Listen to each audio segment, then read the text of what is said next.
নমস্কার। ঠাকুর শ্রী শ্রী রামকৃষ্ণ পরমহংসদেব এবং মা শারদার চরণে আমার সশ্রদ্ধ প্রণাম জানিয়ে ভিডিওটা শুরু করছি। বেশ কিছুদিন ধরে আপনার জীবনটা কি ওলটপালট হয়ে যাচ্ছে?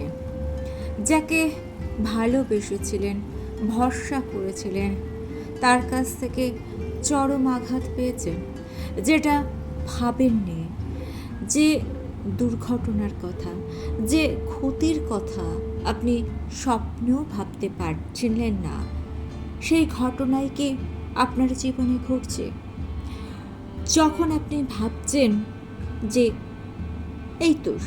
এইবার সব ঠিক হয়ে যাবে, সেই মুহূর্তে আবার সব ওলটপালট হয়ে যাচ্ছে। রাত্রিবেলা দু চোখের পাতা এক করতে পারছেন না, মনে শান্তি পাচ্ছেন না, মনটা সবসময় যেন ভারী হয়ে আসছে। আর ভাবছেন হয়তো যে আমার জীবনেই এই দুঃখ, দিনের পর দিন একটা না একটা সমস্যা আমার জীবনে ঘটে চলেছে। এই সমস্যার আর সমাধান নেই, এই দুঃখের দিন আর যেন শেষই হচ্ছে না। এই সব প্রশ্ন যদি আপনাকে বিভ্রান্ত করে, তাহলে আজকের ভিডিওটা আপনার জন্য। ঠাকুর বলেছেন, রাত যত গভীর হয়, ভোর তত এগিয়ে আসে। হ্যাঁ, ঠিকই ধরেছেন, দুঃখ শেষ একদিন হবেই। কারণ মা বলছেন, অন্ধকার যেমন আছে, আলো আছে। জীবনে দুঃখ যেমন আছে, সুখও তেমনি আছে।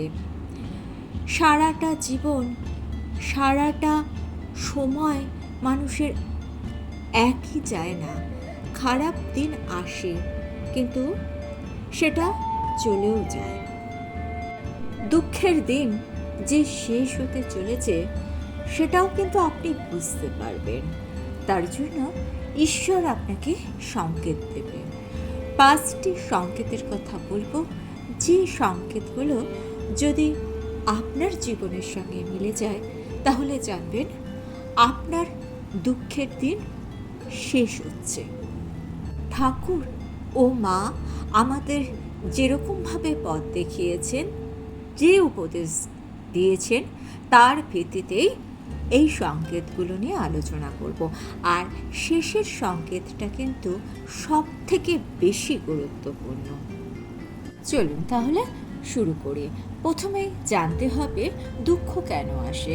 আমরা ভাবি দুঃখ মানেই ঈশ্বর আমাদেরকে শাস্তি দিচ্ছেন, কিন্তু সত্যিটা একদম উল্টো। ঠাকুর বলতেন, দুঃখ না থাকলে কেউ ঈশ্বরকে খুঁজতই না।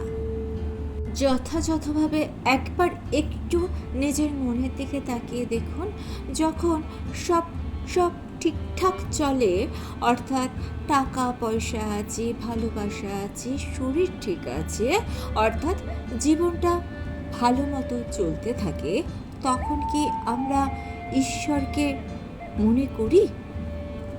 সত্যি উত্তরটা হলো না। তখন আমরা ভাবি, আমি করছি, আমি জানি, আমার আছে। কিন্তু যখন দুঃখ আসে, তখন মানুষ সবার আগে কাকে ডাকে? ঈশ্বরকে।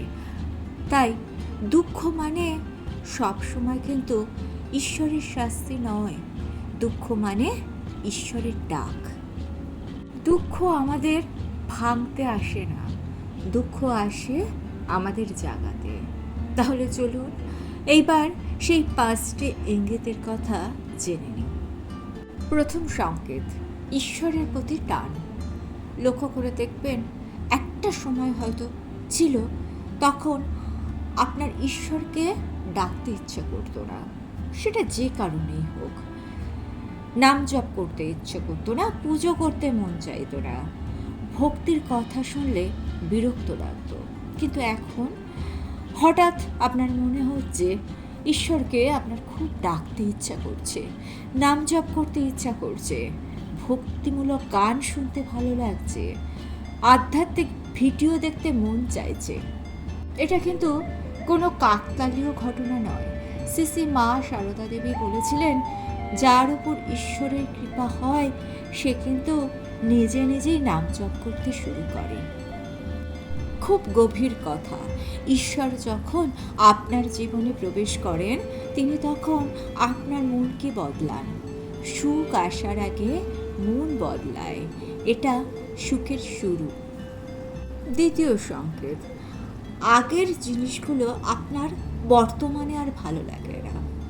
যেমন ধরুন আড্ডা দেওয়া, গসিপ করা, এরকম ধরনের জিনিসগুলো বর্তমানে আপনার একটু একা থাকতে ভালো লাগে। কারোর সঙ্গে বেশি কথা বলতে হয়তো ভালো লাগে না, কারণ আপনার মনে হয় বেশি কথা বললেই নানান রকম আলোচনা সমালোচনা হবে, সেখান থেকে আপনি বেরিয়ে আসতে চান। অনেকে ভাবছে, হয়তো আপনি নিজেও ভাবছেন যে এটা আপনার ডিপ্রেশন। না, এটা আপনার ডিপ্রেশন নয়, এটা আপনার আত্মার জাগরণ। ঠাকুর বলতেন, যখন মনের ভোগ শুরু হয় তখন ভগবানের যোগ শুরু হয়।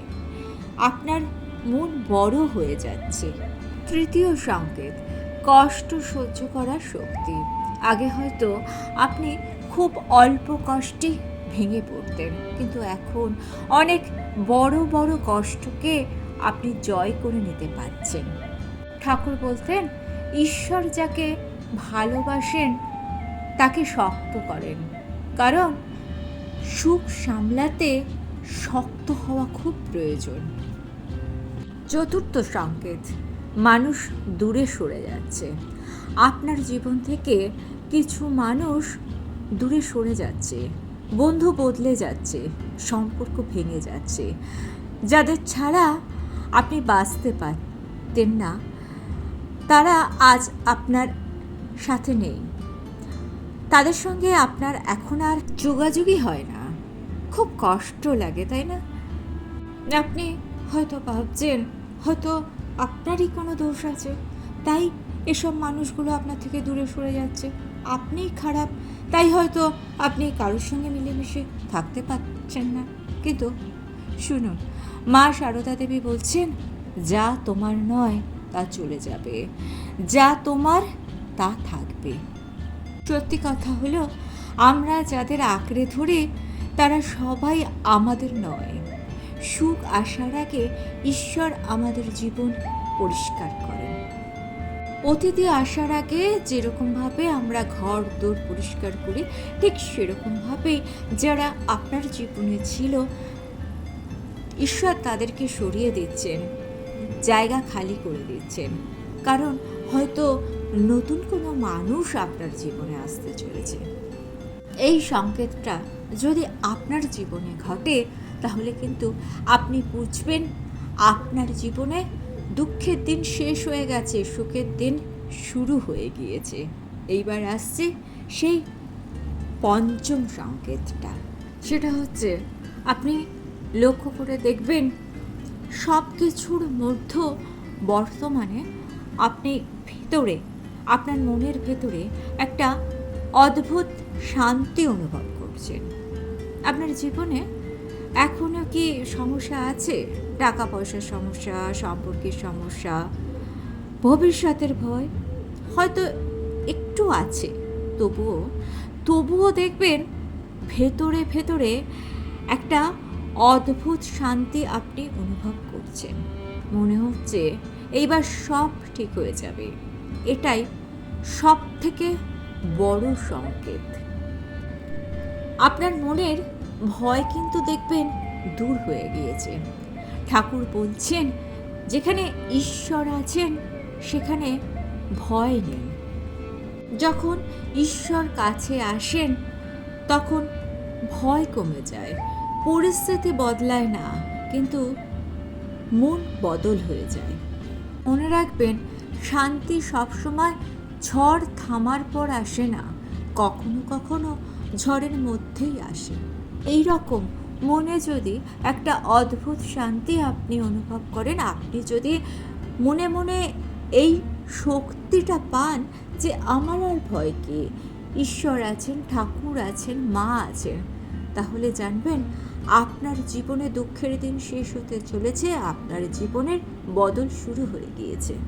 যদি এই সংকেতগুলো আপনি অনুভব করেন তাহলে ভয় পাবেন না, জানবেন আপনার জীবন থেকে দুঃখ চলে যেতে চলেছে। মা বলছেন ধৈর্য ধরো, সময় হলে সব ঠিক হয়ে যাবে। আজ থেকে মনে রাখবেন, দুঃখ স্থায়ী নয়, কষ্ট স্থায়ী নয়, অন্ধকার স্থায়ী নয়, ভোর আসবেই। তাই আজ রাতে ঠাকুরের কাছে প্রার্থনা করুন, ঠাকুর আমার জীবনের অন্ধকার দূর করে দাও, আমার জীবনে আলো এনে দাও। বিশ্বাসের সঙ্গে যদি এই প্রার্থনা আপনি ঠাকুরের কাছে করেন তাহলে দেখবেন সুখ আপনার দরজায় শীঘ্রই করা নাড়ছে। এইবার আমার একটা ছোট্ট প্রশ্ন আছে। এই যে 5টি সংকেতের কথা আপনাদের বললাম, এর মধ্যে কোন সংকেতটা আপনার জীবনে আপনি অনুভব করছেন? কমেন্টস করে জানাবেন। আর ভিডিওটা ভালো লেগে থাকলে চ্যানেলটিকে সাবস্ক্রাইব করে নিয়ে পাশে থাকা বেল আইকনটা প্রেস করে দিয়ে অল অপশানটা ক্লিক করে দেবেন, তাহলে যখনই নতুন কোনো ভিডিও আপলোড করব তার নোটিফিকেশন আপনাদের কাছে পৌঁছে যাবে। ঠাকুর ও মায়ের চরণে প্রণাম জানিয়ে আজকে এই পর্যন্ত। Thanks for watching.